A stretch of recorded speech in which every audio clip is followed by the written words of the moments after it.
قبیلہ اوس کے غیرت مند بہادروں ابو عامر فاسق نے کہا، تم مجھے یقیناً پہچانتے ہو میں کون ہوں، میری بات غور سے سن لو۔ وہ اپنی للکار پوری نہ کر پایا تھا کہ مجاہدین اسلام کی صف سے قبیلہ اوس کے ایک مجاہد کی آواز گرجی، او فاسق بدکار، ہم تیرے نام پر تھوک چکے ہیں۔ خالد کو وہ وقت یاد آ رہا تھا۔ مجاہدین اسلام کی صف سے ابو عامر اور اس کے ساتھ گئے ہوئے غلاموں پر پتھروں کی بوچھاڑ شروع ہو گئی۔ مورخ لکھتے ہیں کہ پتھر برسانے والے قبیلہ اوس کے مجاہدین تھے۔ ابو عامر اور غلام جو مجاہدین کے پتھروں کی زد میں تھے، ایک ایک دو دو پتھر کھا کر پیچھے بھاگ گئے۔ یہودی مدینہ میں بیٹھے لڑائی کی خبروں کا انتظار کر رہے تھے۔ جس یہودن کے طلسم میں ابو عامر گرفتار تھا، وہ اپنی کامیابی کی خبر سننے کے لیے بے تاب تھی۔ اسے ابھی معلوم نہ تھا کہ اس کے حسن و جوانی کے طلسم کو مسلمانوں نے سنسار کر دیا ہے۔ اس کے بعد ابو عامر فاسق پر مجاہدین اسلام کی طرف سے سنگباری ہوئی اور اس کے فوراً بعد قریش نے مجاہدین پر تیر پھینکنے شروع کر دیے۔ مجاہدین نے اس کے جواب میں تیر برسائے۔ خالد اپنے پہلو والے مسلمانوں کے پہلو پر حملہ کرنے کے لیے اپنے 100 سواروں کے ساتھ تیزی سے بڑھا۔ اسے معلوم نہ تھا کہ بلندی پر تیر انداز چھپے بیٹھے ہیں۔ اس کے سوار بے دھڑک چلے آ رہے تھے۔ راستہ ذرا تنگ تھا، سواروں کو آگے پیچھے ہونا پڑا۔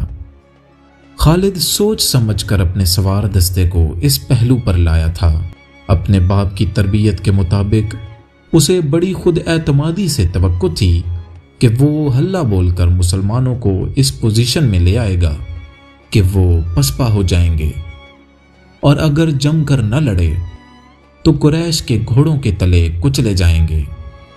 مگر مسلمانوں کے پہلو سے اس کے سوار ابھی دور ہی تھے کہ اوپر سے تیر اندازوں نے اس کے اگلے سواروں کو نہ آگے جانے کے قابل چھوڑا اور نہ وہ پیچھے ہٹنے کے قابل رہے۔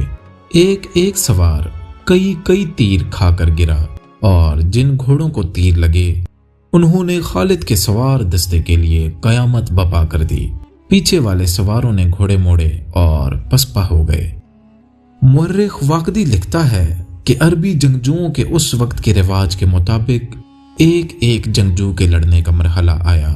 سب سے پہلے قریش کے پرچم بردار طلحہ بن ابو طلحہ نے آگے جا کر مجاہدین اسلام کو للکارا کہ اس کے مقابلے کے لیے کسی کو آگے بھیجو۔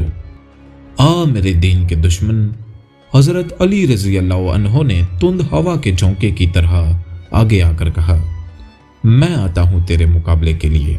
طلحہ اپنے قبیلے کا پرچم تھامے تلوار لہراتے ہوئے بپھرا ہوا آیا، مگر اس کا وار ہوا کو چیرتا ہوا گزر گیا۔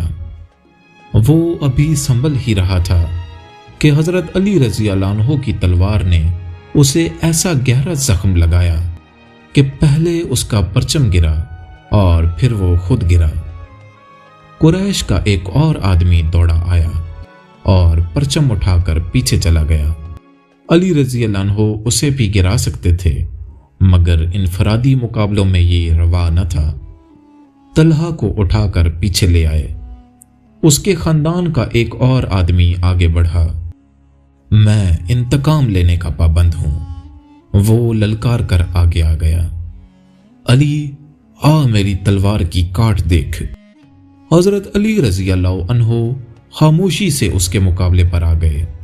دونوں نے ایک دوسرے کی آنکھوں میں آنکھیں ڈالے ایک چکر کاٹا، پھر ان کی تلواریں اور ڈھالیں ٹکرائیں، اور اس کے بعد سب نے دیکھا کہ حضرت علی رضی اللہ عنہ کی تلوار سے خون ٹپک رہا ہے اور ان کا مد مقابل زمین پر پڑا تڑپ رہا ہے۔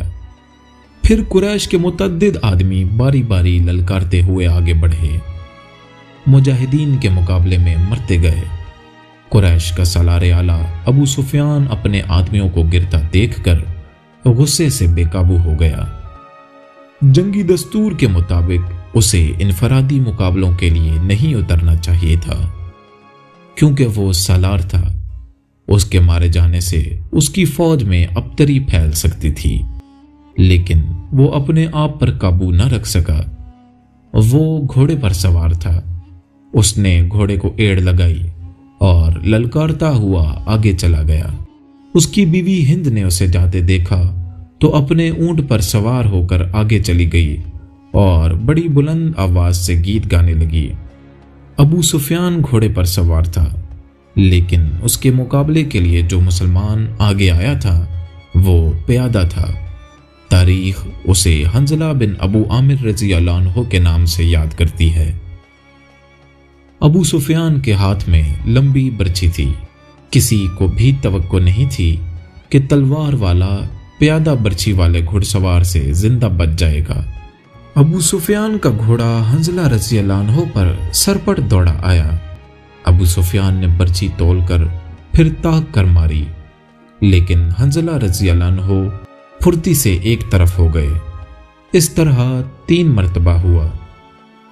تیسری مرتبہ ابو سفیان کا گھوڑا نکل گیا تو حنظلہ رضی اللہ عنہ اس کے پیچھے دوڑ پڑے۔ گھوڑا رک کر پیچھے کو مڑا تو حنظلہ اس تک پہنچ چکے تھے۔ ابو سفیان اسے دیکھ نہ سکا۔ حنظلہ رضی اللہ عنہ نے گھوڑے کی اگلی ٹانگوں پر ایسا زوردار وار کیا کہ گھوڑا گر پڑا۔ ابو سفیان دوسری طرف گر پڑا۔ حنظلہ رضی اللہ عنہ اس پر حملہ کرنے کو آگے بڑھے تو ابو سفیان گرے ہوئے گھوڑے کے ارد گرد دوڑ دوڑ کر اپنے آپ کو بچانے لگا، اور اس کے ساتھ ہی اس نے قریش کو مدد کے لیے پکارا۔ قریش کا ایک پیادہ دوڑا آیا۔ مسلمان اس غلط فہمی میں رہے کہ یہ آدمی ابو سفیان کو اپنے ساتھ لے جائے گا، لیکن اس نے بے اصولی کا مظاہرہ کیا۔ پیچھے سے حنظلہ رضی اللہ عنہ پر وار کر کے انہیں شہید کر دیا۔ ابو سفیان اپنے صفوں میں بھاگ گیا۔ آخری مقابلے کے لیے قریش کی طرف سے عبد الرحمن بن ابو بکر آیا۔ مورخ واقدی نے یہ واقعہ اس طرح بیان کیا ہے کہ عبد الرحمن بن ابو بکر کی للکار پر اس کے والد حضرت ابو بکر صدیق رضی اللہ عنہ، جو اسلام قبول کر کے رسول اللہ صلی اللہ علیہ وآلہ وسلم کے ساتھ تھے، تلوار نکال کر اپنے جوان بیٹے کے مقابلے کے لیے نکل آئے۔ آگے آ مسلمان باپ کے کافر فرزند حضرت ابو بکر صدیق رضی اللہ عنہ نے للکار کر کہا، رسول کریم صلی اللہ علیہ وآلہ وسلم نے دیکھا کہ باپ بیٹا مقابلے پر اتر آئے ہیں، تو آپ صلی اللہ علیہ وآلہ وسلم نے دوڑ کر حضرت ابو بکر صدیق کو روک لیا۔ تلوار نیام میں ڈالو ابو بکر، رسول کریم صلی اللہ علیہ وآلہ وسلم نے فرمایا، اور ابو بکر صدیق پیچھے چلے گئے۔ خالد کو جنگ کا شور و غل اب بھی سنائی دے رہا تھا۔ وہ منظر اس کی آنکھوں نے اپنی پلکوں میں محفوظ کر رکھا تھا۔ انفرادی مقابلے ختم ہوتے ہی قریش نے مسلمانوں پر حلہ بول دیا۔ رسول اکرم صلی اللہ علیہ وآلہ وسلم نے احد کی پہاڑی کو اپنے عقب میں رکھا ہوا تھا، اس لیے مجاہدین اسلام کو عقبی حملے کا خطرہ نہیں تھا۔ آمنے سامنے کا معرکہ خون ریز تھا۔ مسلمانوں کی نفری بہت تھوڑی تھی۔ اس کمی کو انہوں نے جذبہ تیغ زنی کے کمالات سے پورا کر دیا۔ اگر قریش کو نفری کی افراد حاصل نہ ہوتی تو وہ مسلمانوں کے آگے نہیں ٹھہر سکتے تھے۔ وہ نفری کے زور پر لڑ رہے تھے۔ خالد کی نظر رسول کریم صلی اللہ علیہ وآلہ وسلم پر تھی۔ آپ صلی اللہ علیہ وآلہ وسلم ایک پہلو پر تھے۔ یہی پہلو تھا کہ جس پر خالد کو حملہ کرنا تھا۔ اب کہ اس نے اپنے سواروں کو یہ حکم دیا کہ وہ گھوڑوں کو سرپٹ دوڑاتے تنگ راستے سے آگے نکل جائیں اور مسلمانوں کے پہلو پر حلہ بولیں، مگر عبداللہ بن جبیر رضی اللہ عنہ کے 50 تیر اندازوں نے سواروں کو اس طرح پسپا کر دیا کہ وہ چند گھوڑے اور زخمیوں سے کراتے ہوئے گھڑ سواروں کو پیچھے چھوڑ گئے۔ معرکہ عروج پر تھا۔ صرف ایک آدمی تھا جو لڑ نہیں رہا تھا۔ وہ میدان جنگ میں پرچھی اٹھائے یوں گھوم پھر رہا تھا جیسے کسی کو ڈھونڈ رہا ہو۔ وہ وحشی بن حرب تھا۔ وہ حمزہ رضی اللہ عنہ کو ڈھونڈ رہا تھا۔ حمزہ رضی اللہ عنہ کو قتل کرنے کے اس کے لیے 2 انعام تھے۔ ایک یہ کہ اس کا آقا اسے آزاد کر دے گا، اور دوسرا ابو سفیان کی بیوی ہند کے وہ زیورات جو اس نے پہن رکھے تھے۔ اسے حمزہ رضی اللہ عنہ نظر آ گئے۔ وہ قریش کے ایک آدمی صبا بن عبد العزا کی طرف بڑھ رہے تھے۔ عرب میں رواج تھا کہ ختنہ عورتیں کیا کرتی تھیں۔ مورخ ابن ہشام کے مطابق اسلام سے پہلے ہی عربوں میں ختنہ کا رواج موجود تھا۔ حمزہ رضی اللہ عنہ نے جس صبا کو للکارا تھا اس کی ماں ختنہ کیا کرتی تھی۔